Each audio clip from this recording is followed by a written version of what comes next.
जिंदगी सेवा और उत्कृष्टता का एक उदाहरण थी, जिसे जहानाबाद जिला प्रशासन के उर्दू प्रकोष्ठ द्वारा लाइफ टाइम अचीवमेंट अवार्ड से सम्मानित किया गया।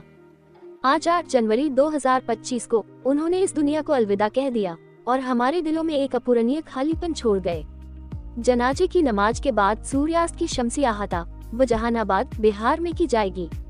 उन्हें उनक कब्रिस्तान शम्सी रोजा जहानाबाद बिहार में दजाएगा। अल्लाह ताला जन्नतुल फिरदौस में अता फरमाए और परिवार, दोस्तों और चाहने वाले इस अपूरणीय क्षति को सह ताकत और सब्र प्रदान करे। विरासत आने वाली पीढ़ियों का मार्गदर्शक बनी रहेगी। देखिए उनका लास्ट इंटरव्यू, क्या कुछ कहा उन्होंने अपनी लाइफ के बारे में। नाम अजमल लतीफ़ शम्सी है। मेरी पैदाइश दिल्ली की है और मैं राष्ट्रपति भवन में पैदा हुआ क्योंकि मेरे फादर प्राइवेट वायसराय थे और उन्होंने 1921 में सुभाष चंद्र बोस के साथ ICS किया। दोनों टॉपर थे उस जमाने के। और मेरे फादर 1921 हाँ 21 में मेरे फादर ने तो ज्वाइन कर लिया सर्विस, लेकिन सुभाष बाबू ने ज्वाइन ICS करके नौकरी नहीं की, बल्कि वो पॉलिटिक्स में आ गए और इन्हें फौज बनाई और जिस देश को आज़ाद करने के लिए उन्होंने सब काम किया। मेरे फादर को जरूरत थी, उन्होंने सर्विस कर ली। ठीक है, तो घर से निकाल दिए गए थे बहुत छोटेपन में, इसलिए उनको सर्विस करनी पड़ी। और मेरी तालीम जामिया और अलीगढ़ में हुई। जाकिर साहब के समझिए कि गोद में मैंने बैठ के उन्होंने मुझे ABCD अली जो कहिए सिखाया है और मैंने उन्हीं के बताए हुए रास्ते पे चल के और मैंने 2 किताबें भी लिखी हैं जो मैंने मंसूब भी जाकिर साहब के नाम से किताब किया गया है, जिसका नाम है मुस्लिम यूनिवर्सिटी अलीगढ़ और मेरी दास्तान हयात। और दूसरी किताब काको की कहानी अलमा की ज़ुबानी, वो मैंने 700 साल काको की तमाम कहानियों को, किस्सों को मैंने ज़हन बंद करने की कोशिश की है। अब कहाँ तक मैं कामयाब हुआ हूँ ये तो मैं नहीं बता सकता हूँ, लेकिन वैसे किताब मेरी काफ़ी आप लोगों को आप लोगों ने भी देखी होगी, लोगों को पसंद आ रही है। आप जिसने जैसा बताया कि आप लगभग 10 साल जेल में रहे, स्वतंत्रता सेनानी थे और 1943 में जो पार्लियामेंट में जो बम मारा गया तो मैं भी शरीक था और मेरी हाथों से फेंकवाया गया वो बम। इसका टुकड़ा आज तक मेरे पास बम का मौजूद है।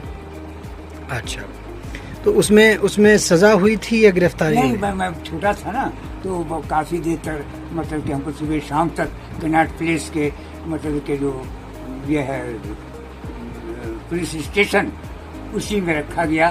फिर बहुत उसमें हमने किताब में लिखा भी है कि कैसे कैसे हमको रखा गया, किस तरह से पुलिस वाला को वहाँ खड़ा करके पता नहीं मेरे वालिद साहब से पूछा गया क्या हुआ, तो बताया होगा साथ में कैसे वो ऊपर तक गए दिल्ली तक, कैसे वो घुसे मेरे बारे में। जबकि आपके वालिद साहब CS थे जी, आपके वालिद साहब हाँ, और आप और तक रहे वो, और आप पे आरोप लगा आप उसमें थे। हाँ, लेकिन वो समझ गया कि इनमें बड़े लोगों का भी हाथ है। मैं थोड़ा छोटा था, 10 साल का था। ठीक है, तो उसके अलावा और कब मौके रहे जब आप जेल में गए, किस तरह के मामलों में जेल में? मई डे हुआ उसमें गए, कोई भी एजिटेशन हुआ, जैसी मूवमेंट हुआ उसमें सबसे पहले जेल में हम गए।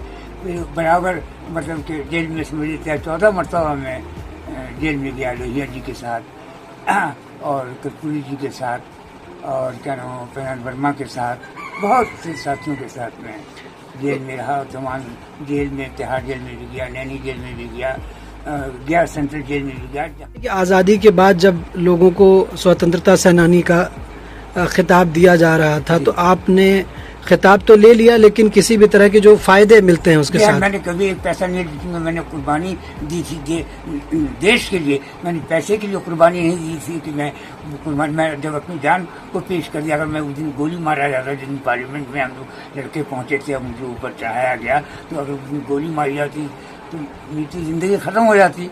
तो पैसे का सवाल कहाँ होता है? हम पैसे के लिए जेल नहीं गए। जेपी मूवमेंट में भी हमने एक पैसा नहीं लिया।